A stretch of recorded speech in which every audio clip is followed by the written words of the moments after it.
Hola, estudiantes. I'm going to be making this video as a review for all of our tenses in Spanish. So you can watch this video up until whatever point you need for review to make sure you're getting on track with our classes. These are all of our regular tenses and regular verbs. I am not going to include irregular verbs in this video today. So these are just your regular verbs. Sometimes when in doubt, I would just treat a verb as regular. And then you can learn from your mistakes later. That's kind of how I've kind of done it throughout my Spanish career. And yeah, you're good to go. I will let you know at what point level 1 and level 2 starting to begin, at least for Rocori High School. If you're another student from another school watching this, then you'll kind of have to ask your teacher to see where to go from there. Okay, so first we have el presente, which is the present tense. So the present tense describes what happens in general or what it happens now in the present. So for example, we have some in English right here. They always run and I never read. That's an example in English. So again, you're trying to figure out how to do it in Spanish.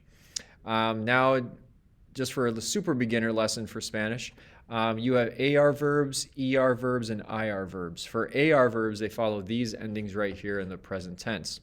Now, when you have a verb such as, like an AR verb, let's say hablar, to conjugate it, you must remove that AR.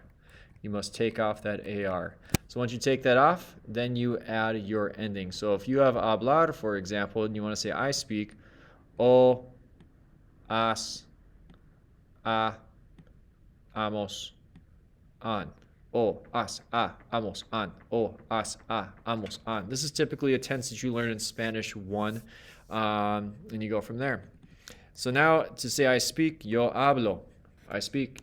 Tú hablas, habla, hablamos, y hablan. So if you have some examples right here, the verb cantar, to sing, hablar, to speak. Nosotros, I believe this is going to be we speak. So you have the hablar, and you make it we speak. Nosotros hablamos español. Nosotros hablamos español. That's your present tense AR. O, as, a, amos, an. O, as, a, amos, an. Then you have your ER, IR endings. They are very similar to each other. You have verbs like comer and vivir. So if I just do an example up here, if we do comer, trying to say I eat, you eat, so on and so forth. You take off your ending, your ER ending. Take that off, and then you add your endings. And your endings here are kind of like o, as, a, but that is o, ace, e, emos for your ER, emos for your IR, and N. O, ace, e, emos, imos, N. O, ace, e, emos, imos, N. O, as, a, amos, an. O, ace, e, emos, imos, N. So down here, if you want to say I live in an apartment, that is vivir, to live, vivir. You want to say I live, yo vivo. If I can click it, yo vivo en un apartamento. And again, if you did comer up here, I eat, como, comes, come, comemos, because it's an ER verb, y comen. O, as, a, amos, an. O, ace, e, hemos, imos, en. Now moving on. So you learned that in Spanish 1. That is your only tense, at least in our school, that we learn in Spanish 1, the present tense. Now we move on to el pretérito, the preterite tense in Spanish. You typically learn this in Spanish 2. I think most schools are Spanish 2, but some curriculum, they have that in Spanish 1 as well. A completed action in the past, such as yesterday she worked and last night you ran. Just bam, completed action, definite amount of time, preterite tense. In my opinion, this is the hardest tense you are ever going to learn. It doesn't have a trend to it like, oh, as, a, amos, an. At least has like a little bit of a, not really a rhyme, but it's got like rhythm to it. This is just bizarro.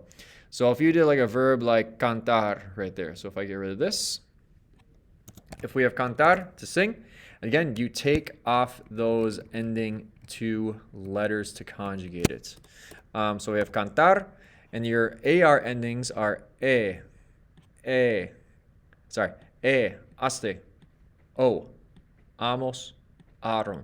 In my class, at least, we say this a million times. Aste, o, amos, aron. Aste, o, amos, aron. Aste, o, amos, aron. So if you want to say, yesterday I sang, ayer yo canté. You sang, cantaste, cantó, cantamos, cantaron. Aste, o, amos, aron. So an example would be right here. Let's just do that. Put that there. We have tú español en la clase. Trying to say you spoke Spanish in class. That was tú hablaste español en clase. Tú hablaste. Now we have your er, ir. These are all the same endings. There is no double set at all. So if you have verbs like comer and vivir, it's not haste, o, amos, aron. It is iste, yo, imos, ieron. Iste, yo, imos, ieron. Iste, yo, imos, ieron. Iste, yo, imos, ieron. Completed action in the past. Haste, o, amos, aron. And down below, we have an example right here. Yo com una manzana. Most likely be comer, and if it's yo form, er verb, yo comí una manzana. Yo comí una manzana. So again, that's your hardest tense you're going to be learning right there. And again, if you did comer, that'd be comí, comiste, comió, comimos, and comieron. And again, that's I ate, you ate, completed action in the past. Just I spoke, you spoke, we ran, they swam, completed action in the past. Now we have el imperfecto, the imperfect tense. This is what you used to do or habitual actions in the past. Sorry about that. Habitual actions in the past. Because technically what you used to do was habitual in the past. So if we have stuff like this, she always swam, it's in the past tense, and and let's go with you used to run. You used to run. So she always swam and you used to run, both habitual. These ones, many tenses in Spanish, if you know the yo form, you can use your kind of Spanish knowledge to figure out the rest for the most part. So if you have an AR verb like nadar, and we're trying to make it, she always swam, we can just do it over here. So ella siempre, and again, we have nadar.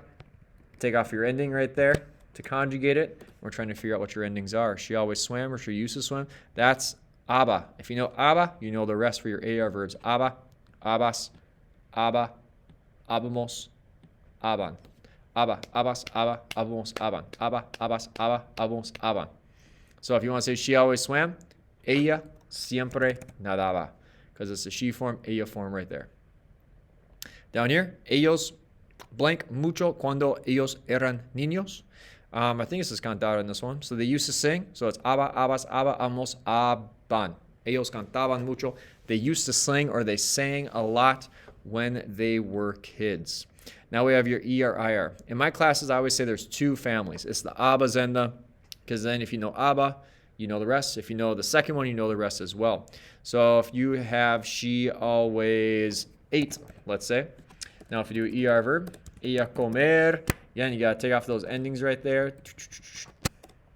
We got to figure out what it is. We have the abas and the ias. The abas and the ias are what you used to do. Ia, if you know ia, you know the rest. Ias, ia, iamos, and ian. So again, if you want to say she always ate or she used to eat, ella comía. Ella comía. We have an example down there. Somewhere down there.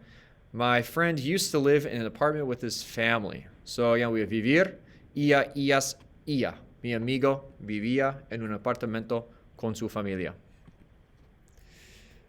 All right, at that point, well, this one as well is part of Spanish 1 as well. So this is, I'd say this is where you learn Spanish 1, Spanish 2, and this one is usually a part of Spanish 1 as well, the future going. Technically, it is not a tense. It's, well, kind of is a tense as well, but you're using the present tense to express the future. This is one of my favorite tenses. It's the future going, el futuro, what you are going to do, such as we are going to win and he is going to cook. You take the verb ir, which is to go, and you conjugate that to what you need to do. So if you say, I am going, yo voy, super irregular verb. And after all of these, it's the ir plus the a. Ir a, voy a comer, so on and so forth. So if we did we are going to win, we'll do that in a second. So if we have voy a, vas a, voy, vas, va, vamos, van. Voy, vas, va, vamos, van. So if I want to say we are going to win, nosotros vamos a ganar. We are going. Vamos a, and use the infinitive verb at the end. Do not conjugate because it is just to win. So you are going to eat. Tú vas a comer. You are going to eat. And then the second one, Paco y Lucia are going to dance tomorrow. Paco y Lucia van a bailar mañana. Van a bailar mañana. Van a, and then bailar mañana. So I believe that's all Spanish 1 and 2 at this point, for the most part. A little bit later, some Spanish 1 again as well with the present progressive. Now the future will. This is one of the first tenses we learned in Spanish 3. Sorry, I gotta have a drink of my Diet Mountain Dew. My future will. This is called the simple future, el futuro simple. Never liked that word simple. I just like the future will.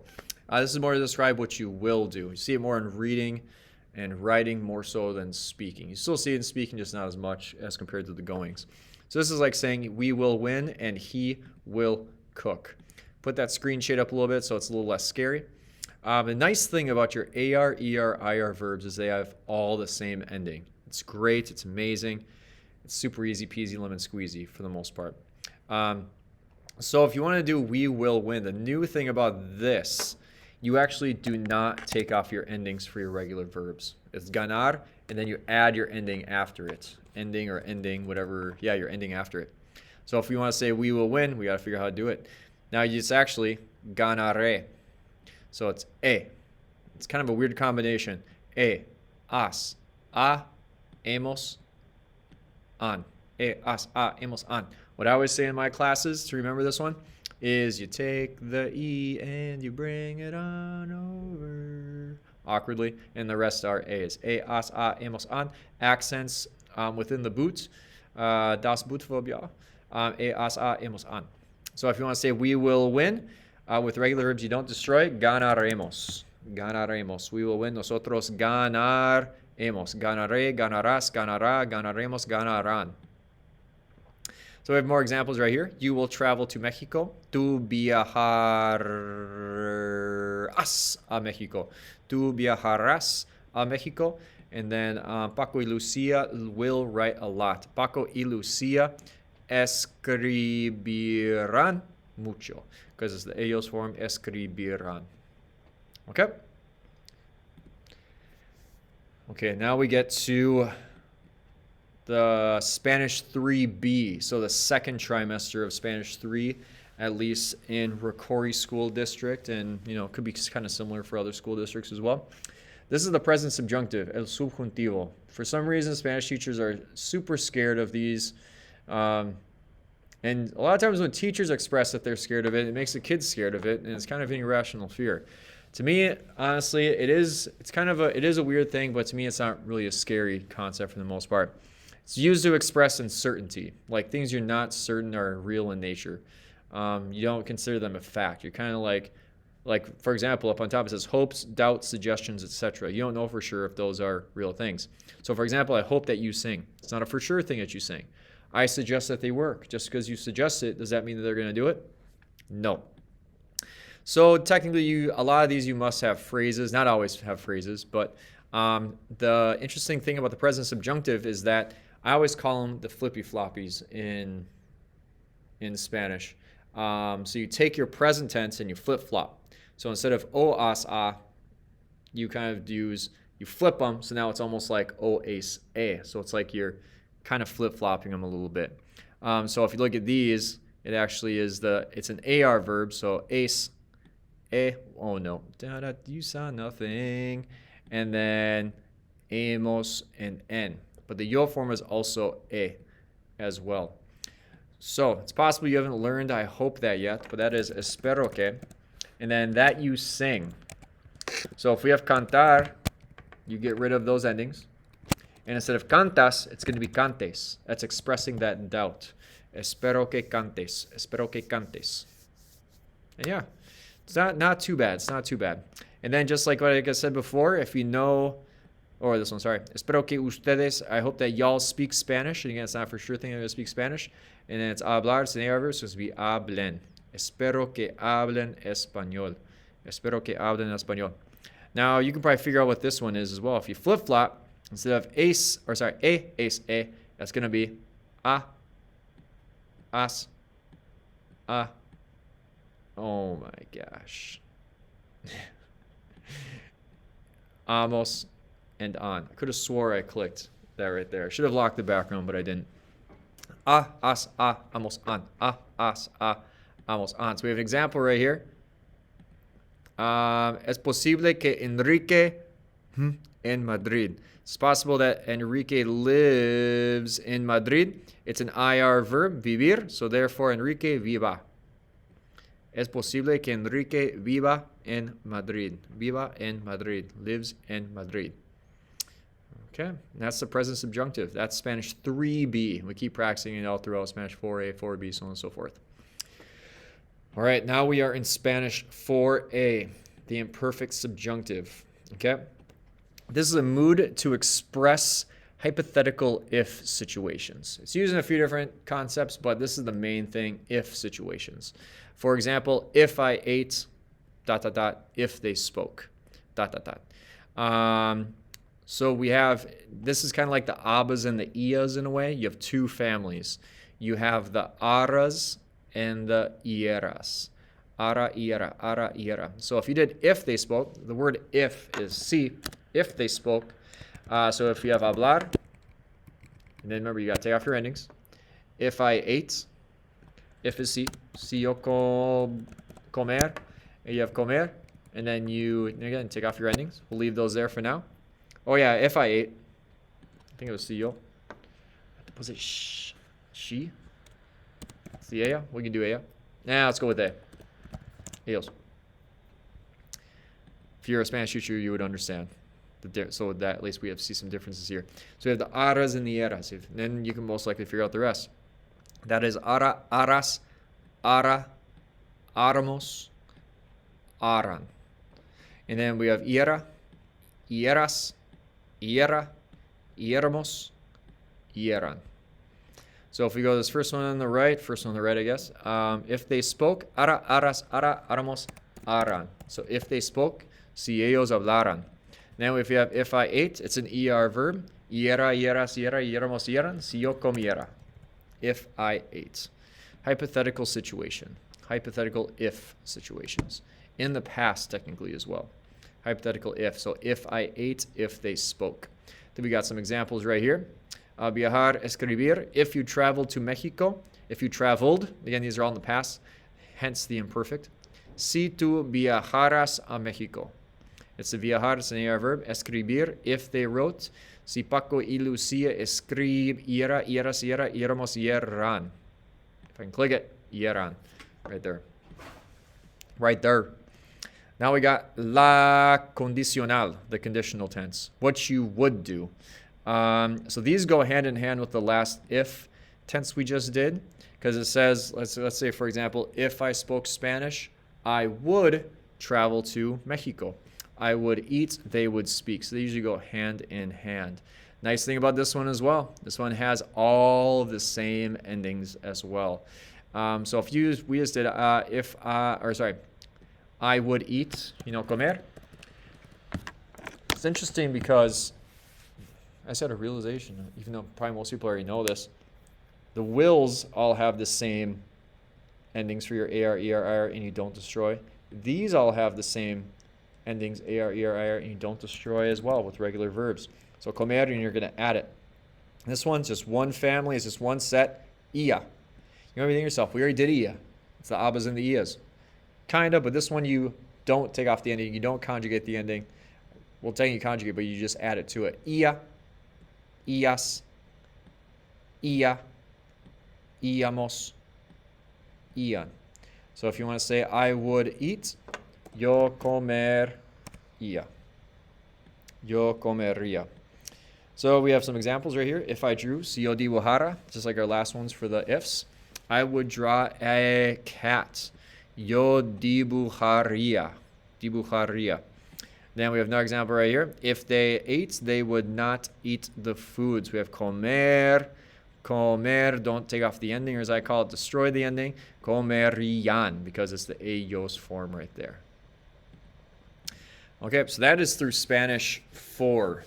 for our tenses. For our tenses. I added some extras, or else am I skipping one in my head as well? I added a few extras on the end as well. Not really extras, they are tenses, but they're a part of other things technically, but very useful. The present progressive, el presente progresivo, describes what is happening right now. Now, the present tense can describe what happens in general and what's happening right now. This is a little more specific, like, this is what is happening right now. Many students typically like this one because it kind of goes word for word for the most part. So you're trying to say I am eating or they are eating. We're going to be using the verb estar for the am and the are for I am. Because estar is to be short term, and if you're doing something, it is short term. That's why you're using estar. So if you do the yo form, yo estoy. Estoy, estás, está, estamos, están. So if we do this up here, we're trying to figure out I am eating up there. So you could say yo estoy, or you could just have estoy. But that's all we're at right now. What do we do about the eating parts? That's what we got to figure out. So we have the están for they are. We have Pablo está, is. But now we got to figure out the singing and drinking and eating up there. For AR verbs, what you're going to do, and I erased it down here. It's all good. For AR verbs, you are going to use ando. And for ER-IR, for regular verbs that is, you're going to use yendo. So if you want to say I am eating, if it's comer, would you use comando or comiendo? You're going to be using comiendo. So if they are singing, cantar is to sing, cantando or cantiendo. It's going to be cantando. Pablo is drinking. Pablo está bebando o bebiendo. It's an ER verb, therefore bebiendo. Okay? Now we got one more. This is, I believe, called the Imperfect Progressive. It's kind of like what we were just doing. The last one was what is happening in the present tense. I am eating. Now this is saying what was happening. I was eating. It's not a big change, but enough of a change to kind of figure it out. It's good for interrupting actions. So if you do like I was eating and I vomited, it's a perfect, go from imperfect to the preterite as well. So what we're going to be using is not an estar in the present tense. We're most likely going to be using estar in the imperfect. So it's going to be estaba, estabas, estaba, estábamos, y estaban. Estaba, estabas, estaba, estábamos, estaban. So then it's going to be kind of following what we just did on the last slide as well. So this is what was happening. So your ing in Spanish is going to be your andos and your yendos. So whenever you see ing for the most part, you can use ando and yendo. So if you want to say I was singing down here, yo estaba, it's cantar. It's an AR verb. Yo estaba cantando. She was drinking water. Ella estaba, because we have the estaba form for the yo, estaba for the she. Ella estaba. Beb, it's an ER-IR verb. Bebiendo. Agua. El agua. And that's pretty much everything for the most part. So that is almost, I'd say basically every tense for the most part. There's some differences in a few different things, but those are all of your tenses that are regular verbs for the most part. There's commands as well and different things, but not really tenses exactly. So you can go back in this video if you're ever struggling on it. Go back to this video whenever you can to relearn your tenses, and you'll be good to go to get caught up with everybody else. Other than that, adios.